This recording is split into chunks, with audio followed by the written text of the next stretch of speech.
दोस्तों आज यानी 16 अक्टूबर 2022 यूपी पेट शिफ्ट 2 का जो हमारा इसके दोस्तों मैथ के क्वेश्चन हम लोग सॉल्व करेंगे। देखिए पहला क्वेश्चन हमने लिया है, ये क्वेश्चन दे रखा था ब्रैकेट के अंदर 76 प्लस 84 का होल स्क्वायर माइनस 76 माइनस 84 का होल स्क्वायर, नीचे 76 और गुणा 84 दे रखा था। दोस्तों आसान सा क्वेश्चन है और देखिए आइडेंटिटी यहाँ पे लग रही है जो ए और प्लस बी, ए प्लस बी इसका होल स्क्वायर और माइनस ब्रैकेट में ए माइनस बी इसका होल स्क्वायर और नीचे दे रखा है आपका ए गुणा बी, यही आइडेंटिटी यूज हो रही है।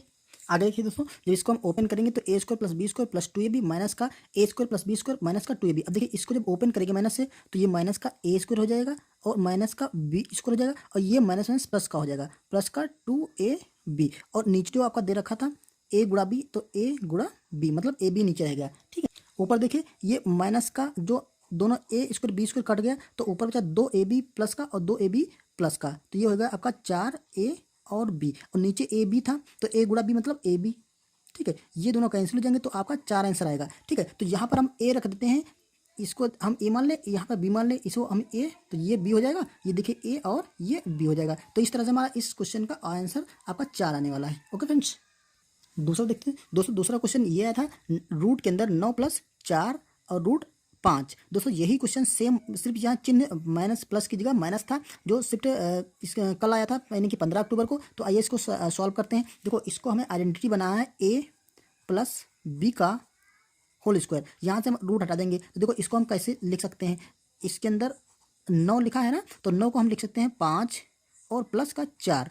ठीक, और प्लस का 4 को लिख सकते हैं 2 गुणा 2 और रूट 5। क्लियर। अब देखिए हम ये आइडेंटिटी बनाने के लिए इसको लिख सकते हैं, 5 को हम रूट के अंदर 5 लिखेंगे और इसका हम स्क्वायर कर देंगे। ठीक है, तो हमें इसकी वैल्यू पे कोई फर्क नहीं पड़ने वाला है। अब 4 को क्या लिखेंगे, 2 का स्क्वायर कर देंगे प्लस का 2 गुणा रूट 5 और इसके ऊपर रूट लगा है।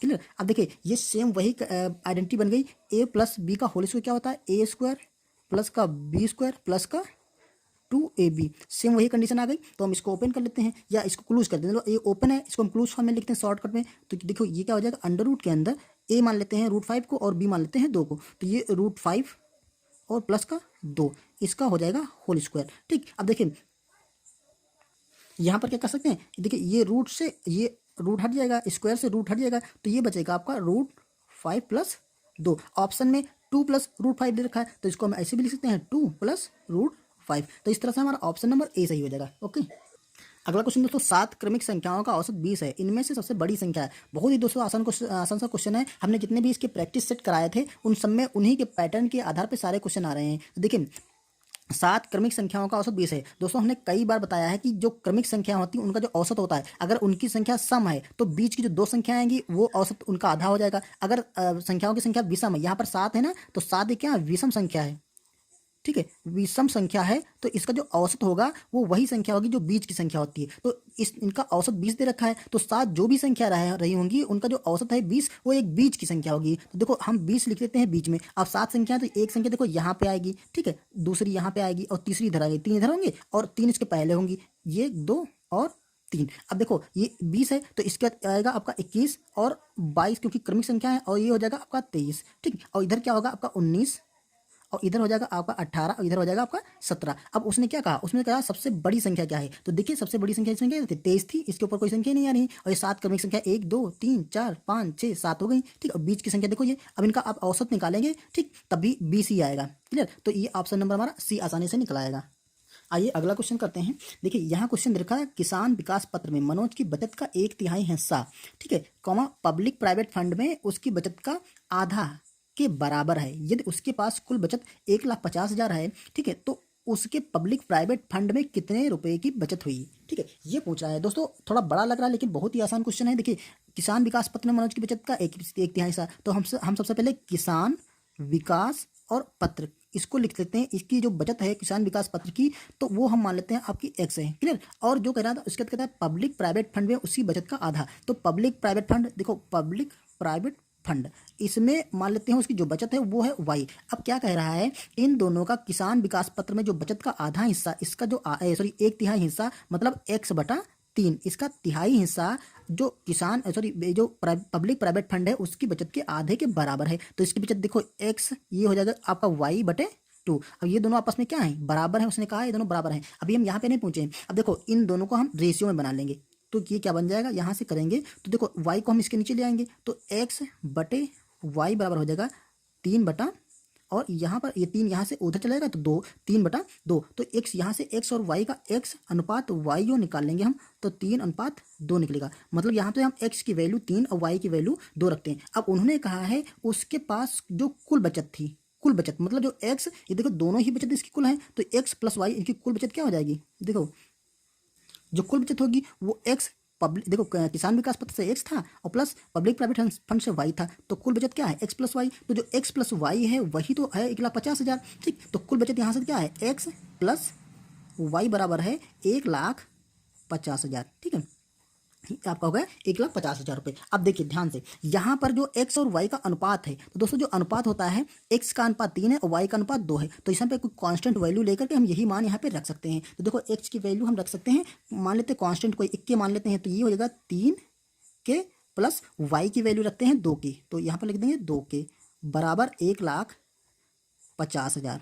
ठीक है, जो दोस्तों देखने ये 1,50,000 हो गया। क्लियर। अब देखिए इन दोनों को जोड़ लेते हैं तो 3 2 यहाँ पर हो जाएगा 5 के बराबर 1,50,000। ठीक है, अब यहाँ से हम के की वैल्यू निकाल करके इसमें रख देंगे, तो जो भी हमें मान निकालना है तो निकाल रहे। देखो यहाँ 5 है तो यहाँ से हटेगा तो इसके नीचे चला जाएगा। अब 5 से काट लेंगे, 5 का 5, 5 3 15, 3 कटा। अब 1 2 3 4 जीरो लगा दें, 1 2 3 और 4 जीरो लगा दें। तो यहाँ से दोस्तों हमारी के की वैल्यू आ गई 30,000। क्लियर। अब देखिए क्वेश्चन उसने कहा है उसके पब्लिक प्राइवेट फंड में कितने की बचत हुई। पब्लिक प्राइवेट फंड, देखिए पब्लिक प्राइवेट फंड को हम क्या माना था, हमने पब्लिक प्राइवेट फंड को हमने वाई माना था। देखिए पब्लिक प्राइवेट फंड को हमने वाई माना था ना, तो वाई की वैल्यू यहाँ पे क्या रखे हैं 2 के रखे हैं। या यहाँ से देख लीजिए वाई बराबर क्या है 2 और यहाँ पर हमने के रखा है ना, देखिए कॉन्स्टेंट हमने के रखा है तो 2 के, तो 2 गुणा के की वैल्यू आपकी है 30,000। ठीक है, तो ये बराबर कितना हो जाएगा 60,000। ठीक है, तो जो वाई कितना जो उसका पब्लिक प्राइवेट फंड में बचत है वो आपकी कितनी आ गई 60,000 रुपये, वाई की वैल्यू 60,000 रुपये आ गई। ठीक है, तो इस तरह से हमारा ऑप्शन नंबर डी सही हो जाएगा। ओके, क्वेश्चन करते हैं। दे रखा है यहाँ पर ब्रैकेट में 6.25 माइनस 2.23 ब्रैकेट बंद गुणा 3.35 माइनस 2.23। ठीक है, प्लस करके ब्रैकेट में 0.0016 माइनस 2.987। अब इसको कैसे करना, बस खाली कैलकुलेटिव है, बस बाकी इसमें करना कुछ नहीं था। ठीक है, देखो यहाँ पर क्या करेंगे हम, इसको जब सब्ट्रैक्ट करेंगे तो ये आपका 5 से 3 जाएगा तो आपका 2 बचेगा और 2 से 2 जाएगा 0 बचेगा, पॉइंट यहाँ पर 4 बच जाएगा। ठीक है, गुणे में आ जाएगा, यहाँ पर 5 से 3 जाएगा तो आपका 2 बचेगा। ठीक, और 3 से 2 जाएगा तो 1 बचेगा, यहाँ पर 3 से 2 जाएगा तो 1 बचेगा। ये तो यहाँ पे आ गया प्लस। यहाँ पर देखिए यहाँ पर जो प्लस का चिन्ह है वो छोटा है और माइनस का बड़ा है, तो आप इसको कैलकुलेट करेंगे तो हम यहाँ से इसे घटाएंगे तो जो वैल्यू आएगी वो माइनस में आएगी। यहाँ पर देखिए 7 है, यहाँ पर 3 अंक है, यहाँ पर 4 अंक है, तो यहाँ पर ये जो वैल्यू आ गई वो आई आपकी 4.02 गुणे 1.12 प्लस की जगह हम क्या कर देंगे, ये ओपन करेंगे तो माइनस हो जाएगा 2.985 और 4। अब क्या करना है, हमें इसको कैलकुलेट करना है, तो आइए इसको गुणा करते हैं।